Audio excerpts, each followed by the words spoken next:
প্রায় দেখা যায় ওয়েবসাইট বানাতে গিয়ে এমন কিছু অফার সামনে আসে যা দেখতে খুবই আকর্ষণীয়, কিন্তু এর ভেতরে থাকে কিছু বিভ্রান্তি। চলুন আজকে এই মার্কেটিংয়ের পেছনের আসল গল্পটা একটু জেনে নেওয়া যাক। মাত্র 25,000 টাকায় একটা লারাভেল ওয়েবসাইট, ভাবা যায়। অফারটা নিঃসন্দেহে লোভনীয়।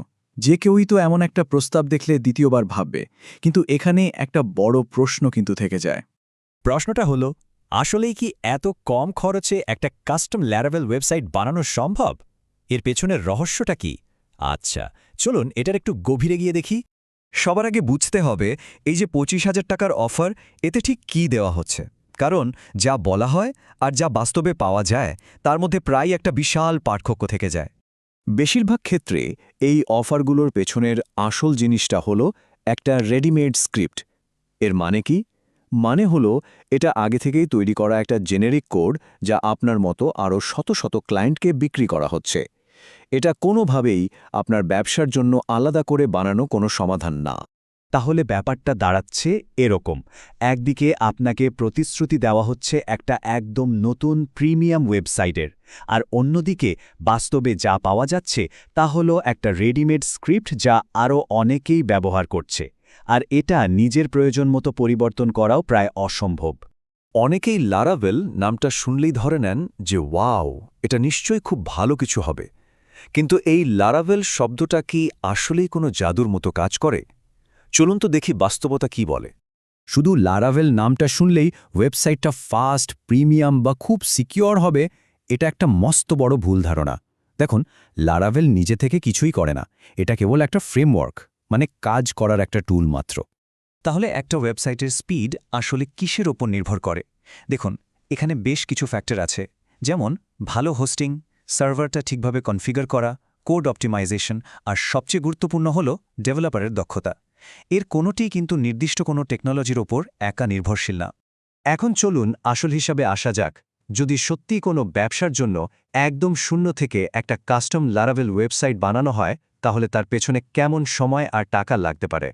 একটা সত্যিকারের কাস্টম প্রজেক্ট একেবারে শুরু থেকে শেষ করতে কম করে হলেও 2 থেকে 3 মাস সময় তো লাগবেই। এটা কিন্তু এক সপ্তাহের কাজ না। আর খরচের কথা যদি বলি, একজন দক্ষ ডেভেলপারকে দিয়ে এমন একটা প্রজেক্ট করাতে গেলে এর খরচ কমপক্ষে 50,000 টাকা থেকে শুরু হয়। এটাই স্টার্টিং পয়েন্ট। আর যদি প্রজেক্টটা আরও বড় আর জটিল হয়, ধরুন একটা পুরো সফটওয়্যার সিস্টেম, তাহলে তো এর খরচ 5 লাখ টাকা বা তারও বেশি হয়ে যেতে পারে।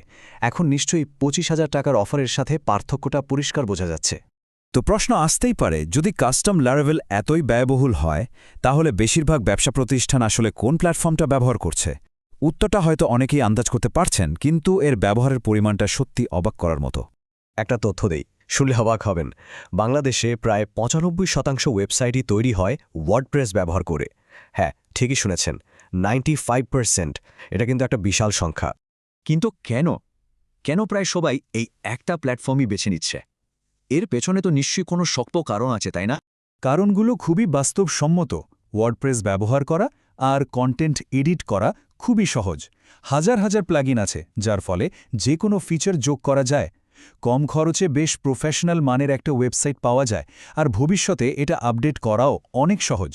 সুতরাং মূল বিষয়টা কিন্তু লারাভেল বনাম ওয়ার্ডপ্রেস না। আসল কথা হলো সঠিক কাজের জন্য সঠিক টুলটা বেছে নেওয়া। প্রত্যেকটা টুলেরই তো নিজস্ব ব্যবহারের জায়গা আছে। তাহলে কোন কাজের জন্য কোনটা সেরা? দেখুন, যদি একটা সাধারণ বিজনেস ওয়েবসাইট, পোর্টফোলিও বা একটা ই-কমার্স সাইটের দরকার হয়, তাহলে ওয়ার্ডপ্রেসই সবচেয়ে ভালো সমাধান। অন্যদিকে যদি কোনো জটিল সফটওয়্যার, যেমন একটা সাস প্ল্যাটফর্ম বানানোর দরকার হয়, তখন লারাভেলের মতো কাস্টম সলিউশনের প্রয়োজন পড়ে। তাই মূল কথাটা হলো, বেশিরভাগ সাধারণ ব্যবসার ওয়েবসাইটের জন্য ওয়ার্ডপ্রেস শুধু যথেষ্টই না, বরং এটাই সবচেয়ে কার্যকর আর সাশ্রয়ী একটা সমাধান। সবশেষে কিছু মার্কেটিংয়ের ফাঁদ থেকে একটু সাবধান থাকতে হবে। যেমন, যখনই শুনবেন 25,000 টাকা লারাভেল ওয়েবসাইট বা প্রিমিয়াম কাস্টম সিস্টেমের মতো অস্পষ্ট কথা, কিংবা কম দামে আনলিমিটেড ফিচারের অফার, তখনই একটু সতর্ক হয়ে যাওয়া ভালো। সবশেষে যে কোনো প্রস্তাব পেলে নিজেকে শুধু এই একটা প্রশ্ন করলেই হবে, এই প্রস্তাবটা কি আসলেই আমার ব্যবসার কোনো সমস্যা সমাধান করছে, নাকি শুধুমাত্র একটা জনপ্রিয় নাম বা বাজওয়ার্ডস বিক্রি করার চেষ্টা করছে? এই উত্তরটা জানা থাকলেই কিন্তু সঠিক সিদ্ধান্ত নেওয়া অনেক সহজ হয়ে যায়।